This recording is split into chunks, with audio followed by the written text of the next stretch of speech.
ADHD 학생들에게 별도의 시험 시간을 더 주거나 조용한 시험실을 배정을 하고, 그러다 보니까 시험에서 더 유리하게 배려받기 위해서 ADHD 진단을 받고 싶어 하는 경우도 있습니다.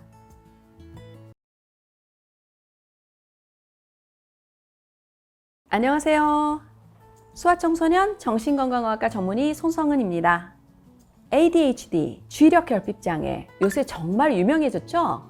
자기가 ADHD라고 오픈해서 얘기하는 사람들도 많아졌고요. 또 성인들도 내가 ADHD가 아닌가 진단을 받고 싶어 하는 사람들도 많아지고 있습니다. ADHD라는 말은 이제 모두가 아는 보통 명사가 됐습니다. ADHD. AD는 Attention Deficit, 주의력 결핍을 얘기합니다. H는 Hyperactivity, 과행동성을 말하고요. D는 Disorder를 말합니다. 그런데 여러분, 이 디스올더가 장애인을 말하는 장애가 아니라는 걸 기억하셔야 돼요. disability가 아니라 disorder여서 order, 즉 질서에서 좀 어긋나 있는 상태, 병을 말하는 것이지 우리가 흔히 말하는 장애가 아니라는 사실을 기억해 주면 좋겠습니다.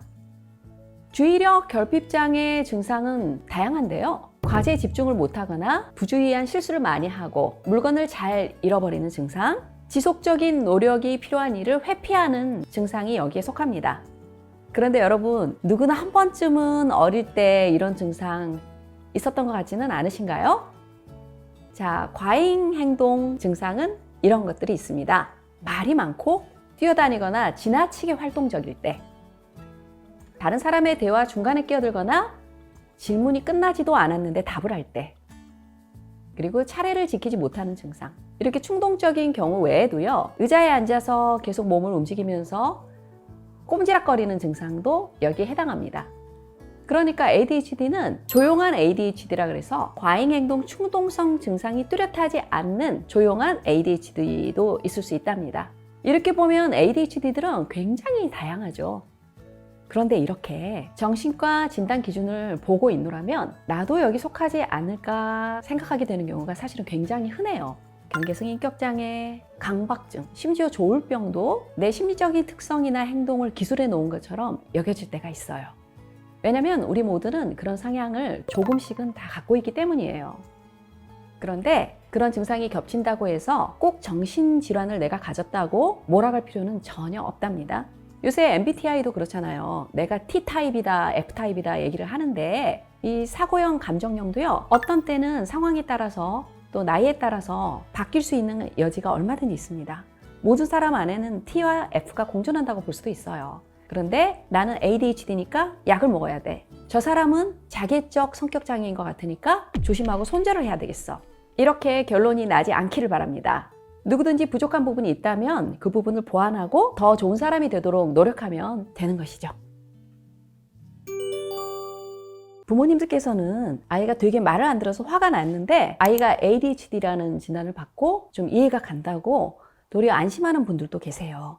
뭔지 모를 때는 답답한데 약간 해결책이 있을 것 같은 생각이 드는 거거든요. 아이가 게으르다거나 의지가 부족하다거나 그냥 말을 안 듣는다고 생각했을 때보다 신경학적으로 결함이 있다고 생각하니까 살짝 미안해지기도 합니다. 이래서 관계가 개선되는 면도 있을 수 있습니다.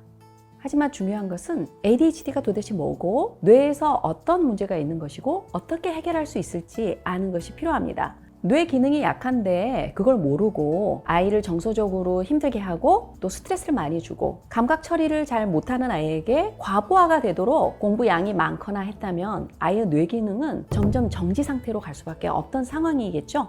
그래서 뇌 구조에 대해서 오늘 같이 살펴보도록 하겠습니다. ADHD를 이해하려면 뇌를 알면 편합니다. 저는 부모님들께 뇌에 대해서 쉽게 3층 건물로 생각하시라고 얘기를 하곤 합니다. 1층은 감각, 2층은 감정, 3층은 인지, 생각입니다. 이게 생각과 느낌이죠. 바로 마음은 생각과 느낌입니다. 많이 들어보셨죠? 저의 책 몸과 마음을 살리는 치유 상담의 비밀이라는 책에 사파에서 그림을 가져와 봤습니다. 이렇게 1층 뇌는 먹고 자고 싸고 기본적인 생명 활동을 하는 뇌이고 보고 듣고 만지고 하는 모든 감각을 1차적으로 처리해서 올리는 뇌가 바로 1층 뇌입니다. 그리고 2층은 변연계라고 해서 감정 기복이 있거나 주로 감정을 느끼는 뇌를 말합니다. 3층 뇌는 대뇌 피질, 주로 생각과 논리적인 사고를 할 수 있는 고차원적인 뇌죠. 그런데 ADHD는 전두엽에 문제가 있어서 자기 억제가 어렵고 충동성이 있고 계획을 잘 못하는 증상이 나타나기도 하고요. 변연계가 약해서 감정 기복이 있는 경우도 흔합니다. 그리고 운동 조절을 하는 기저핵에도 어려움이 있을 수 있고요. 동기와 보상을 추구하는 뇌에도 어려움이 있을 수 있습니다. ADHD들은요, 이 특정 영역의 문제라기보다는 이 영역들이 과도하게 활성화돼 있다거나 때로는 이 네트워크가 제대로 작동을 안 하는 상황이라고 생각하시면 쉽습니다. 1, 2, 3층 뇌가 이렇게 박자를 쳐야 되는데 이 박자가 어긋나는 조절의 문제라고 생각하시면 쉬워요. 그렇다면 이 박자를 어떻게 잘 맞출까가 관건이겠죠? ADHD 치료편에서 더 자세하게 말씀드리겠습니다. 여러분, ADHD를 진단을 하고 가면 컴퓨터로 하는 검사가 주로 시각과 청각을 보는 검사를 많이 해요. 이렇게 시각이나 청각을, 즉 감각을 처리하는 기능이 문제가 있을 때 ADHD 진단을 많이 하게 되는 거죠. 그래서 ADHD는 1층 뇌의 기능이 특히 조절에 어려움이 있다, 이렇게 이해하면 쉽습니다. 1층이 흔들거리면 건물이 2층, 3층도 같이 흔들거리기가 쉽겠죠.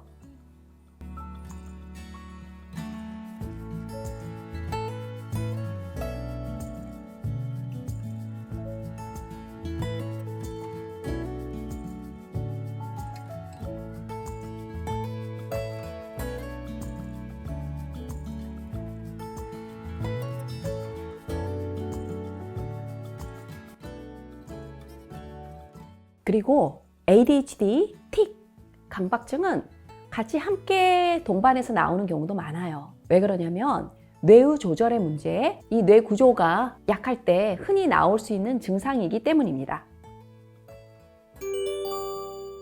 여러분, 일론 머스크가 자기가 아스퍼거 증후군이라는 얘기를 해가지고 자폐 스펙트럼에 대해서도 사람들이 쿨하게 얘기하는 경우가 되게 많아졌죠. ADHD도 마찬가지입니다. 이렇게 자폐나 ADHD, 난독증이 결함이 아니고 신경학적으로 발달하는 과정에서 좀 다양한 일종의 방식이다라고 이해하는 것, 이렇게 되면 부정적인 낙인을 찍는 것도 좀 줄어들고 사람들이 서로를 좀 존중하고 이해할 수 있는 장점이 있을 겁니다. 그런데 한편으로는 이런 진단명이 경증이고 사회적 기능을 잘하는 사람들의 쿨한 개성으로 표현되는 것에 대해서 중증인 분들은 괴리감을 느끼고 불편해하는 경우도 많습니다. 고통을 가볍게 치부하거나 모두가 그렇게 성공할 수 있는 것처럼 잘못된 기대를 갖게 하니까요. 그리고 너도 나도 내가 ADHD가 아닐까 검사하고 진단받고 약을 쓰려고 하는 경향 때문에 정작 약이 필요한 아이들이 약이 좀 품절이 나서 사용하지 못하던 상황도 있을 수 있었습니다. 여러분, 테스팅 어커머데이션이라는 용어를 들어보신 적이 있나요? 시험 편의 제공이라고 합니다. 외국인 학교를 다니거나 미국이나 캐나다, 호주, 영국 같은 곳에서 ADHD 학생들에게 별도의 시험 시간을 더 주거나 조용한 시험실을 배정을 하고 또 중간에 휴식 시간을 주는 등 편의를 제공하는 것을 말합니다.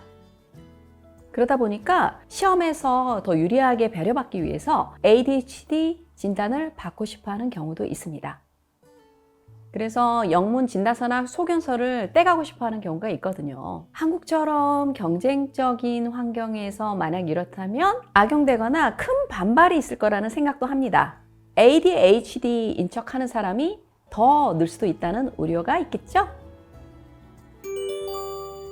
여러분, 삶에서 우리는 뇌를 계속 사용하고 있고요. 뇌는 쓰면 쓸수록 변화합니다. 몸도 쓰지 않으면 퇴화하잖아요. 내가 ADHD가 의심이 되고 ADHD 진단을 받았다면 더 뇌를 균형 있게 사용하려는 노력을 많이 하면서 본인을 도와주는 또 아이를 도와주는 노력이 필요합니다. ADHD 치료편에서 더 자세하게 말씀드릴게요. 여러분 재밌게 들으셨나요? 다음 영상에서 ADHD 치료편 더 이어가 보겠습니다.